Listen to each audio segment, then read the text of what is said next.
Hi,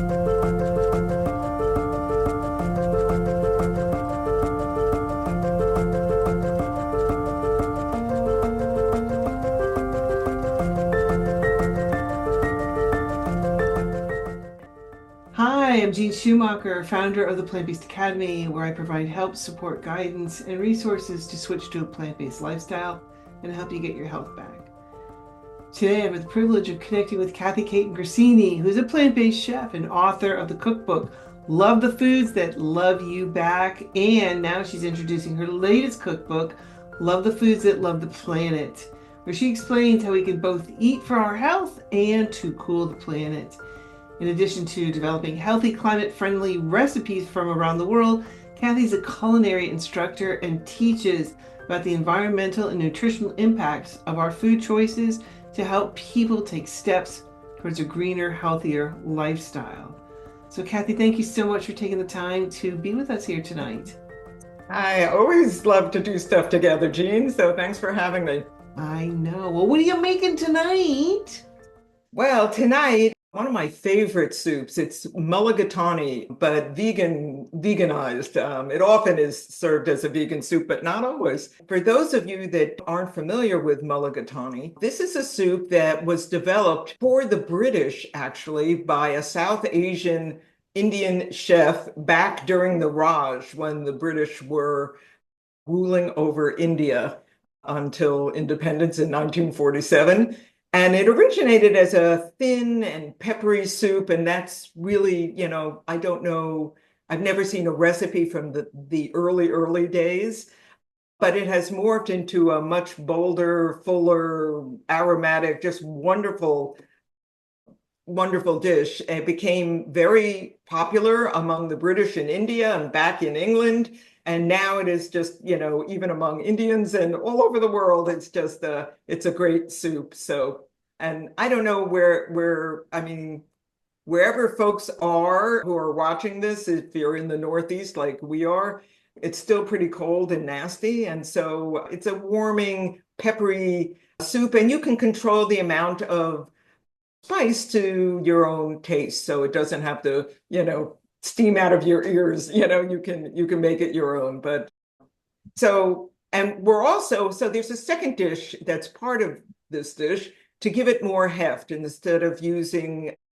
an animal protein, we're not going to be doing that, but I am going to show you how to make a wonderful tofu nuggets that we're going to serve as croutons in the soup, which really are just delicious. And this tofu dish you can use not just in soups, which is wonderful, in stews, but you can put it in sandwiches. You can, we have it as a side dish for vegetables. It's just a wonderful addition to our plant-based culinary world, and very tasty. And we have this very often in my own home. So this is a soup that uses red dal, and red dal comes in a couple of different forms. It can have its skin on, and the skin when it's in, on this lentil is brown. So it's that's what that looks like.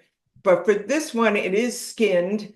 Sometimes it's split and it cooks really quickly. What I'm using tonight actually is gota dal, masoor gota dal, which is the same thing. It's also known as football dal. I'm not quite sure why, but it's unsplit. So it's basically red lentil dal that's been skinned, but is still whole.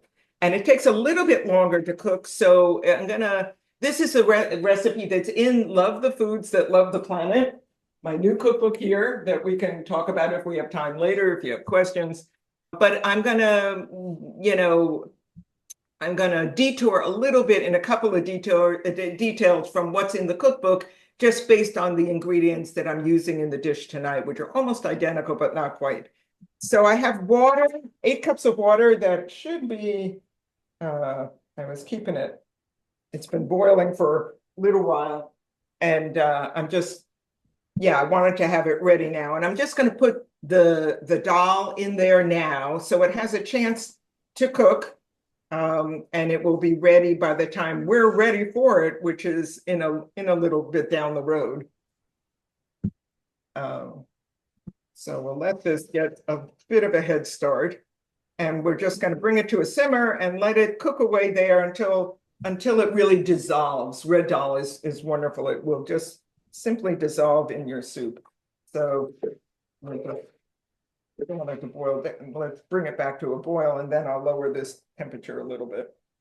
And now I'm going to pivot and start the tofu nuggets because they take some time in the oven. So I'm going to show you how to do this. You want extra firm tofu here, and you want to just dry it off a little bit with some paper towels just to so it's not, this has got to crisp up, and it'll be crunchy, crispy, golden on the outside.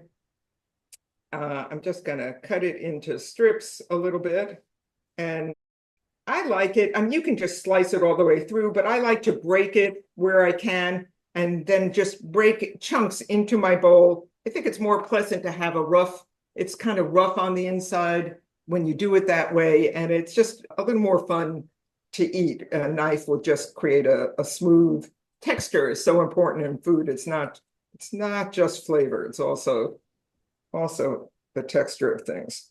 So we'll get this started and in the oven. Just break this off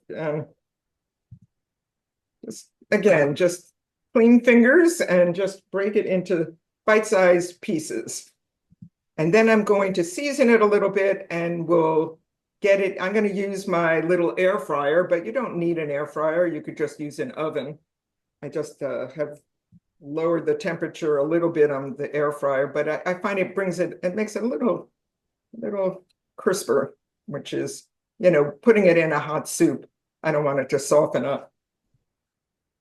In the cookbook, I have a recipe for a Parmigiano, which is made with white miso and nutritional yeast, but you need a dehydrator, and not everybody has a dehydrator. So I'm going to do it without using that formula, but something very similar. And in this dish, you will never know the difference.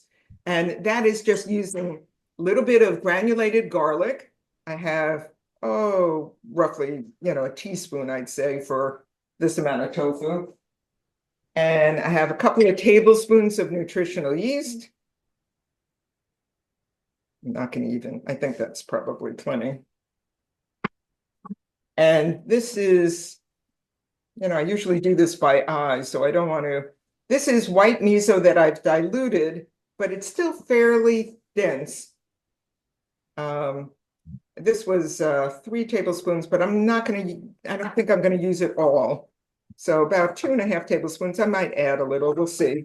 Let me stir it up and see how it is. And I just want to gently stir them with an extra firm tofu. Your tofu won't fall apart on you. If you're using just firm, it will break off in tiny little pieces, which would be nice to avoid here.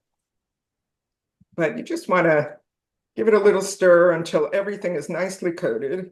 I have a little baking tray here. You can use parchment paper if you like. I like to use little silicone silpats, that they're easy to clean, and that way I'm not using as much paper, just a little more environmentally friendly and economical. So I have all these irregularly shaped pieces that I'm just going to lay down here. You just want to give them a little room in between, but it will take this whole tray. I can't spread them out too much because they won't fit in my air fryer.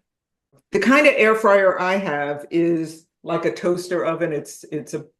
Happens to be a Breville, so it holds a fair amount. But you can do this right in your own oven. And if you have a convection oven, even better, because that's essentially identical to air frying. It just is blowing a fan, and so you have the ability to dry things out more quickly, and it gets a little bit of a nicer crust. One day they're going to have virtual reality over our monitors, and you'll be able to smell and taste. But we're not there yet, so you'll just have to use your imaginations. In this machine, I'm setting it for 325 for about 35 minutes on the air fry setting. But in a normal oven, this would be 350. And that's what I would do. This is nice in that it will heat up before it turns on. And when it gets the temperature, then it will start the timer. Now let me introduce you to some of the ingredients. So the lentils are cooking. We are going to roast some spices and grind them. The Indians are brilliant with their use of spices. They're really second to none. No, I think no other culture that I've been exposed to, culinarily speaking, has such a rich traditions, and they're so rich in antioxidants and so wonderful for us. So I really commend the Indians for introducing us to all these wonderful flavors. I roast my spices fresh, and I recommend that you guys learn how to do that. It's so simple, just takes seconds. And then with a little coffee grinder, which I happen to have plugged in right here,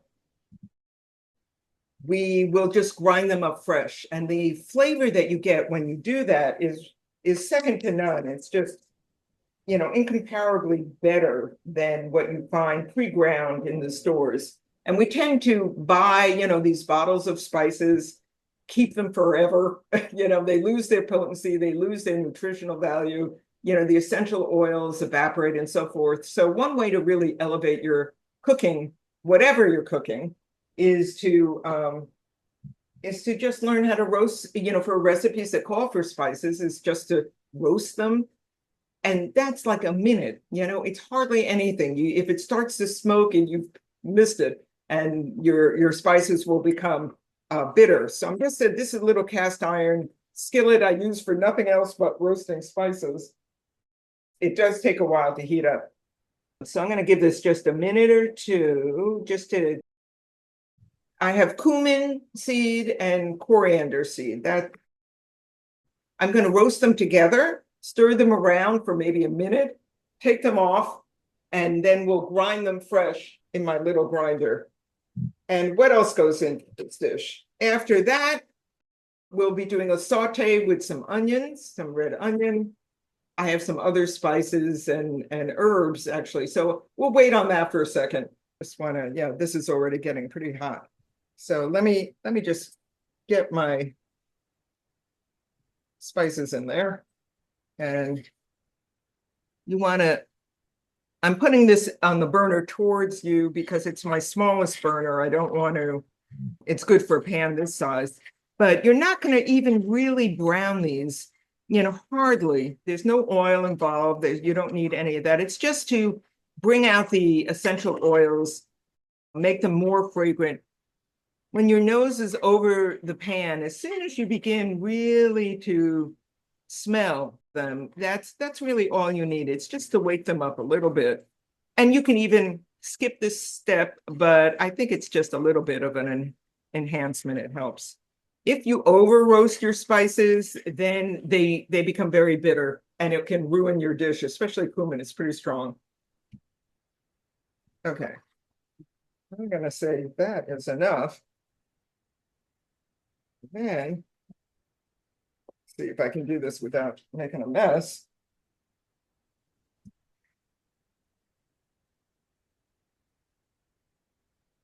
Just going to transfer them.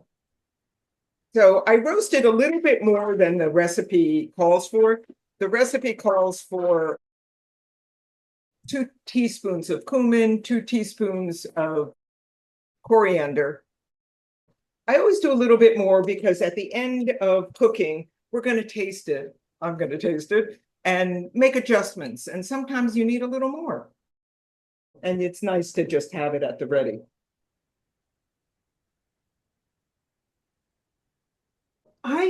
I'm just in awe of this book that you wrote, especially the relationship between what we eat and climate change. So talk to us about why did you write this book, and what prompted you?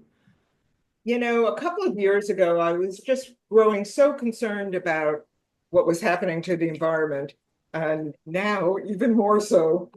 And whenever I spoke to people about it, in my, family, friends, and so forth, the response that I got from people was, it's awful, it's terrible, the planet is warming, but what can I do? I'm one person. what in the world can I do? And I thought it was a valid question. So I undertook a bit of a independent study on my own. And I looked into the whole connection between food, agriculture, the food supply, try to understand, is there anything the consumer can do that can make a difference? And it turns out, yeah, quite a lot. In fact, much more than I ever imagined.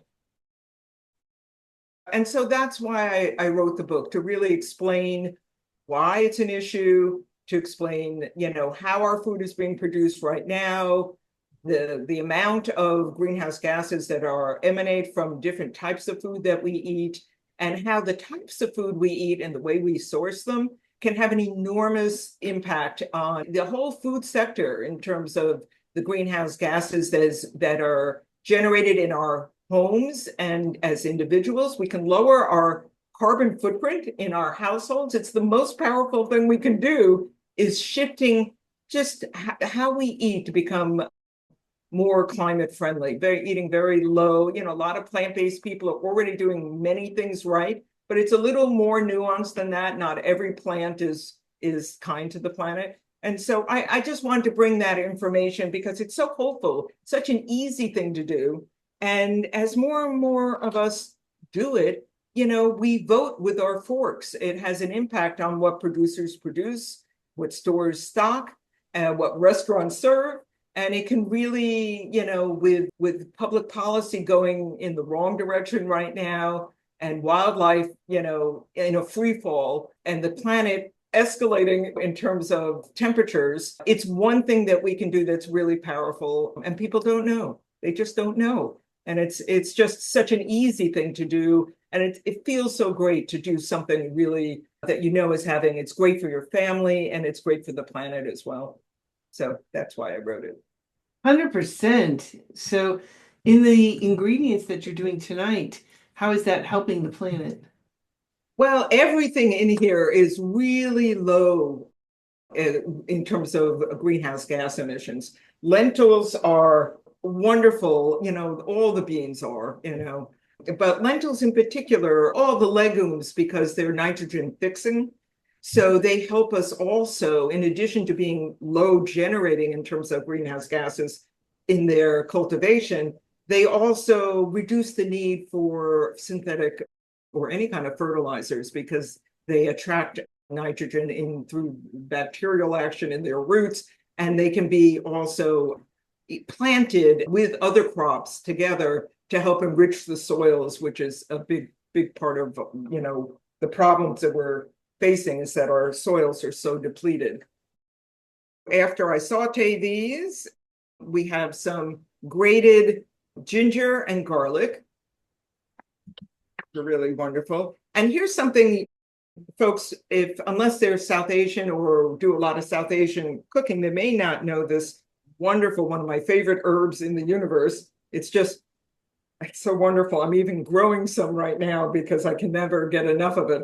This is the curry leaf, the curry plant. And when it's mature, it's very slow growing. So my whole plant is not even as tall as the sprig, which I buy at my local Indian grocery. But this is one sprig of a curry plant. And in this recipe, we're using 2 sprigs. And it's just very aromatic. It has a unique flavor. There's nothing in the world like it. But it just is, I cannot sing its praises enough. So that is being used in this recipe. I have the equivalent of 2 sprigs right here. So that's going to go in our saute. It's amazing how a flavor, a flavor profile can have such an impact on a dish. And I remember from when I lived in Colombia, there was a spice called guascas. I don't know what that is in English. I never learned what it was, but you could only find it, at least that I know of, in Colombia. And it made this amazing, and it was a kind of a soup, a stew. You had chicken as its base, but I think you could, use something How like. would you describe the flavor? I don't know. I don't know how to describe it. First of all, it's been a while since I've had it. number one. But it was very unique and it added such a unique flavor to this soup that you would never find anyplace else, you know. Now you've got me curious. I'd love to experience that. That sounds fantastic. Well, and you cooked it with corn on the cob in there, with some chicken and potato. There's three different types of potatoes, and they're potatoes that you can't get here in the U.S. And so again, so a very unique dish with using, you know, some ingredients that I'd never heard of, but it was delicious. Absolutely delicious. Wow. I mean, there are so many of our flavors are just so distinctive and fantastic and really define the character of a dish. You know, we think of chocolate or vanilla or, you know, these seasonings, but it's true with the curry leaves or even you know, even the coriander and the cumin. They're just unique flavors that sometimes they make a dish, you know, in and of themselves. You might taste them and you say, you know, I'm not sure. But in a dish, they round out the flavor profile in such a dramatic and wonderful way. I'm thinking of amchur, which is another Indian spice, which is like a green mango it's made from. And it's rather acidic. It's instead of lemon juice, you might use the powdered amchur. It's like in an orchestra. They all are musical notes that, you know, in the kitchen that just can really define a dish and make it super healthy. So just so delightful from a flavor perspective. The way we do in so many dishes, we're just starting with onion. We're letting it caramelize on the bottom of the pan when the onions release their sugars as it cooks. It will begin to darken the bottom of your pan. They may not get crispy, dark the way they might if you were cooking with oil, for example, but it doesn't matter. The flavor that's locked in the onion is now going to be distributed and caramelized. So it really is a richer flavor, going to enhance the whole dish. And I'm just waiting for it to darken a little bit more before I take the next step.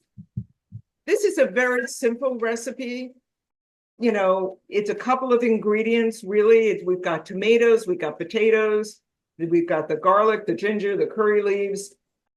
Then I'm just going to be, and lemon plays a big role towards the end. I've got peppercorns. So it is a spicy dish, as I said, but not just spicy with chili. It also is spicy with black pepper, which we usually use a grinder too, and we don't even know what pepper is doing for a dish. But pepper is actually quite an incredible flavor when you use enough of it. And this dish does use quite a bit of it. But in the cookbook, I talk about using a tablespoon of black peppercorns in this big pot of soup. It's 12 cups. But for those of you that may be not sure how spicy you want it, because you want to be able to taste it, you don't want the heat to overwhelm your palate.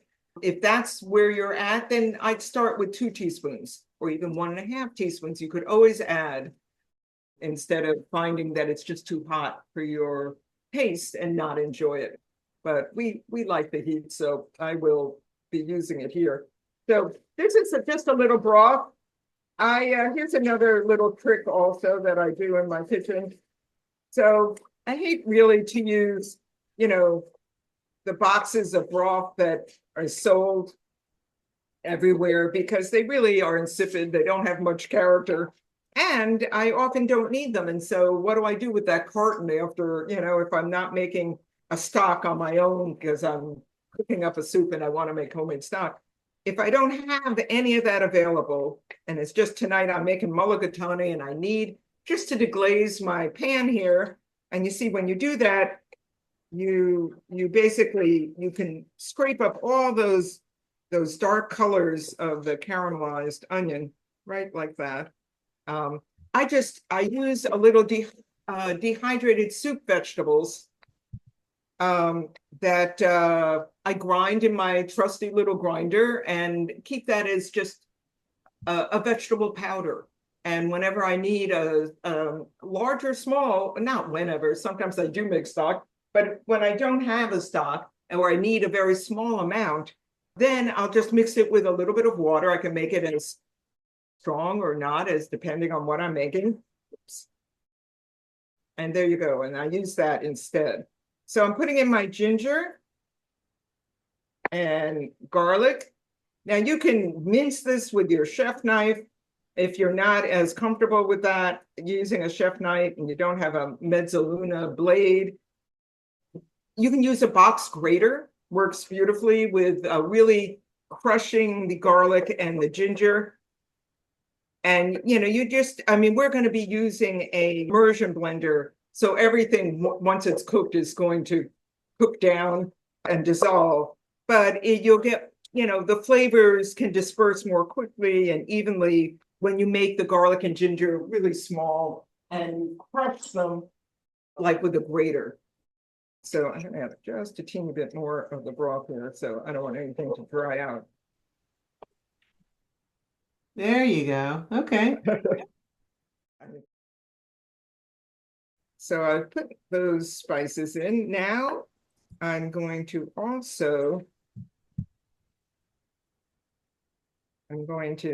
just let this cook for just a minute to, these leaves will break down once they've really cooked. It's a kind of leathery leaf. It's not tender like basil. It's a little more leathery. So in the cookbook, I use canned tomatoes, but I don't always like to use canned tomatoes or bottled tomatoes or whatever. And this recipe will certainly do well with fresh tomatoes. And I happen to see organic Roma plum tomatoes in my store. So I thought, oh, okay, let's use these. And this will do well. This is, I think I have 5 of them here. So I'm not sure if I'm going to use all of them, but I might. I'll see how things are looking as I get closer. So I'm going to raise the heat a little bit, let it cook those tomatoes. This is just like a potato and a half, yellow potatoes, but it measures a cup and a half, just so you can have some consistency there. And I've just diced them so that they cook more quickly, and everything is going to dissolve ultimately. The only texture in this soup, it will be a blended soup, except for the tofu nuggets, and those will be distinctive. How did you come across information about how we're talking all plant-based things to begin with, in your books, all your books, everything is plant-based. But how did you figure out like which recipes are going to be more climate friendly than others? There's a wonderful organization that posts their information online called Our World in Data. It's out of Oxford University. And Hannah Ritchie is the author of many of the articles on Our World in Data.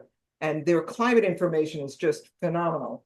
And in there, and I have in the front section of the book has some data and charts and so forth, so people can see how the climate is trending. But hang on I'm going to hold that thought because I have to keep going here. So I'm adding the peppercorns. I have a teaspoon of turmeric, already ground here. Loosen this up a little.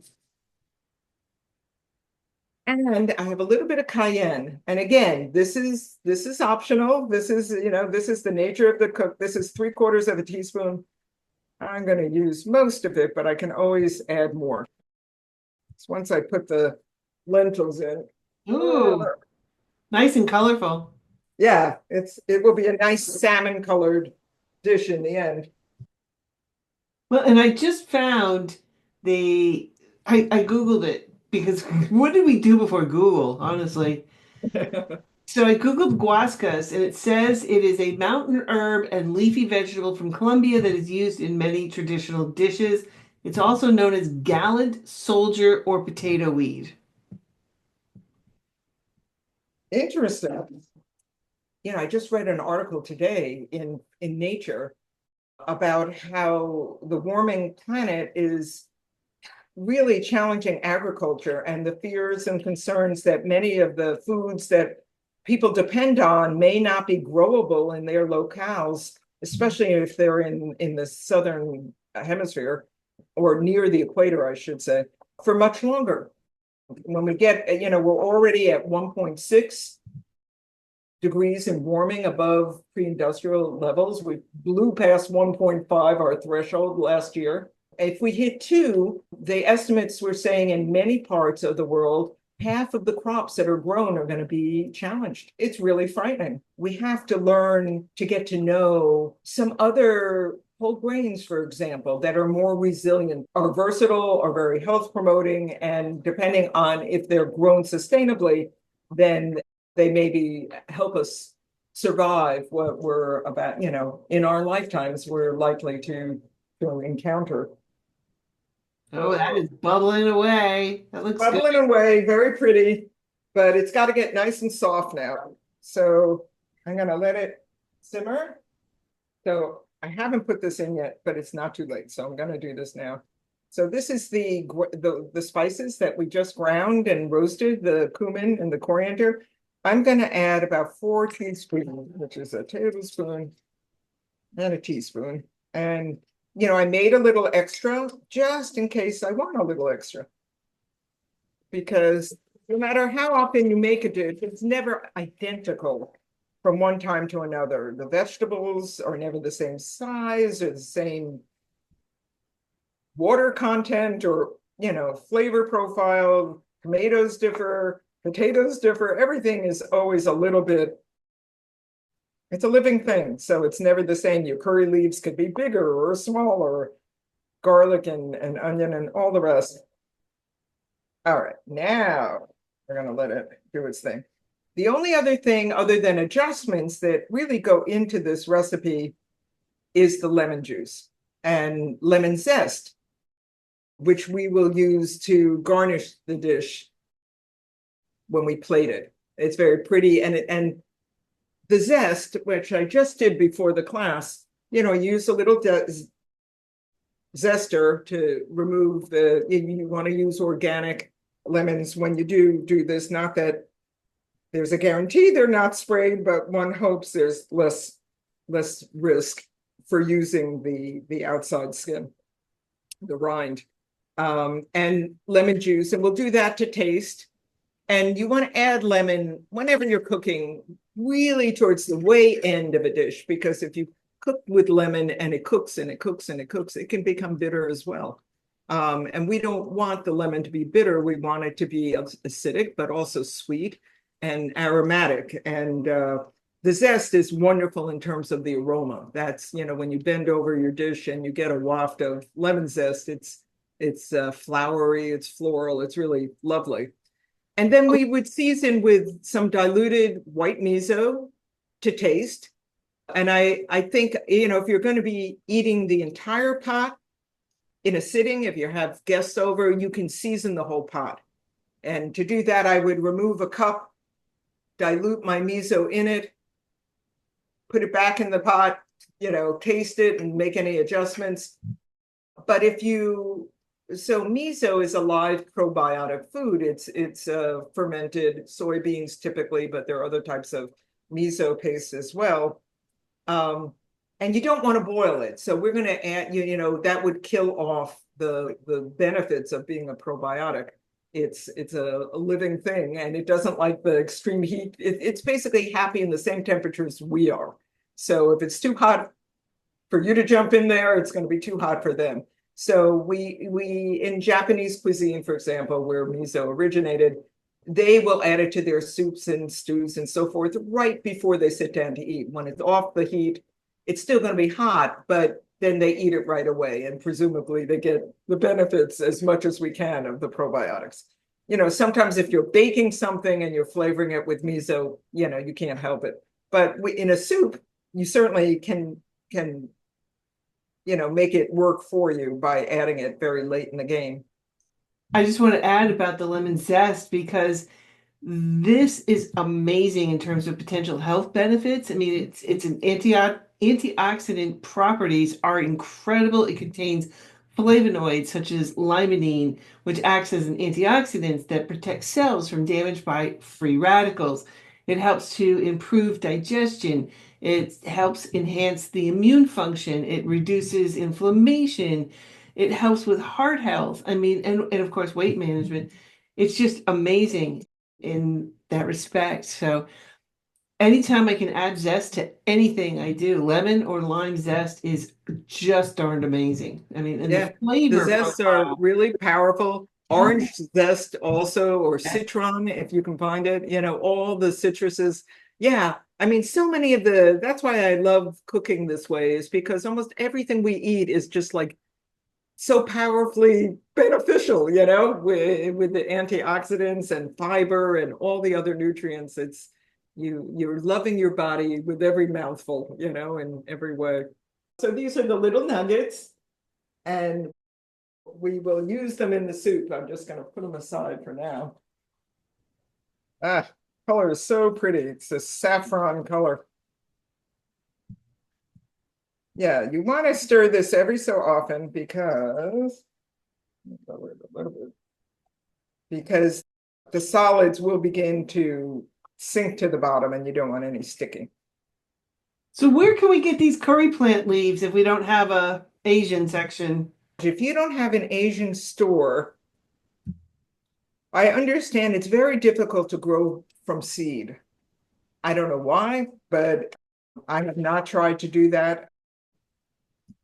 It's very slow growing also, as I think I mentioned. I mean, the only places I've ever gotten curry leaves has been in a South Asian grocery, which maybe, and the problem with curry leaves, unfortunately, is that once they're harvested, they don't last, like so many herbs, like basil, for example, they don't last a heck of a long time. They don't freeze well. They may still be potent and flavorful, but their look they'll darken and they oxidize pretty quickly, I guess. Anyway, they don't do well in the freezer. So, and I just can't stand buying them and not using them up, and I go back to use them again and they're no longer fresh. So that's why I'm trying to grow it. I got mine from a family friend. So if you know anybody who's South Asian and likes to cook, invariably they will have a curry plant in their backyard somewhere that they'll bring in during the winter if you're in the northern areas like we are, and grow it indoors over winter and then put it out in their garden. People have them for like 20, 30 years. They live forever. They grow into enormous bushes. I mean, as you can tell from that sprig, they really get huge, but it's does take a while. Anytime you can grow your own herbs or have a garden of any sort, of any size, whether it's a couple of herbs or a full-blown vegetable garden or an orchard, it's one of the great blessings in this world to be able to just go and pick your dinner. Nothing is fresher. You know exactly how you cultivated it and treated that soil and the land and everything else. I'm going to add some of this lemon juice.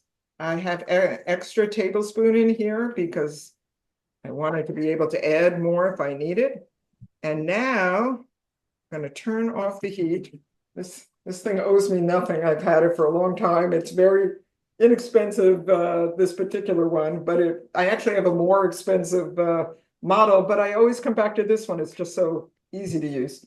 You could also very carefully transfer it to a standing blender, but I like to do it in the pot. It's less risk of burning. You're not exposing such hot soup to plastic. So better to, if you can, with an immersion blender, you can do better. Okay. I am going to add a little more lemon. I think that would be nice. You want to taste it, it's not, you don't want it to overpower the soup, but you want to be able to taste, the lemoniness of it. So I used fresh lemon here because I was also zesting. I don't know if you've had this experience, any of you out there. Sometimes I open a lemon because I need a certain amount of it, but I don't always finish it. And then I go back to it and it's past its usefulness. It's got, mold or something else growing on it and I have to toss it. I hate that. So sometimes what I do use is you can buy, I know Whole Foods has this, it's a lemon juice. It's 100% organic lemon juice and nothing else but lemon juice. It's not concentrated. It's just at the regular strength of lemon juice. And it's actually quite nice. So, and I keep it in the refrigerator, and when I need it, I use it, and it doesn't seem to spoil. This is a wonderful soup to have with roti. I have some recipes in the cookbook. There's so many fun recipes in here from all over the world. And if you were making this for as a main course or as a starter, you can do the tofu in advance. It only improves, as I told you. And the dish itself, it takes, really very little time. It has just a handful of ingredients. Such a pretty color. Now I'm going to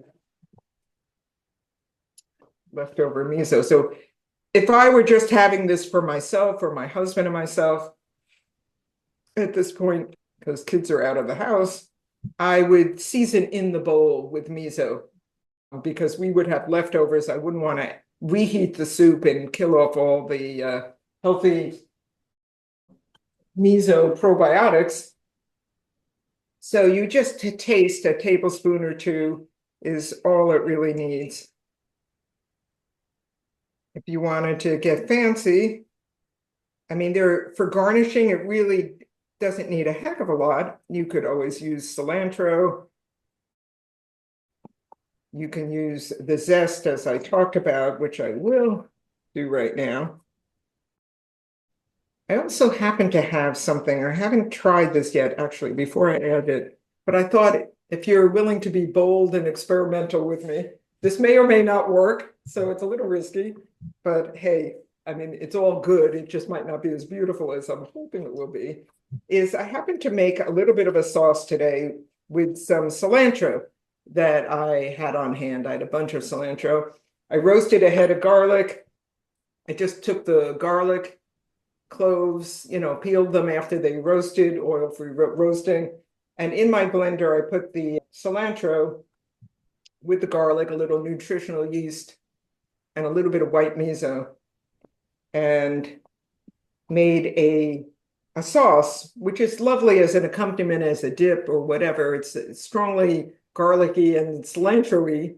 And you could either just put a little dollop in the center of your soup, or you could dot your soup. Let's see if that works. I don't know if my consistency is right to do this.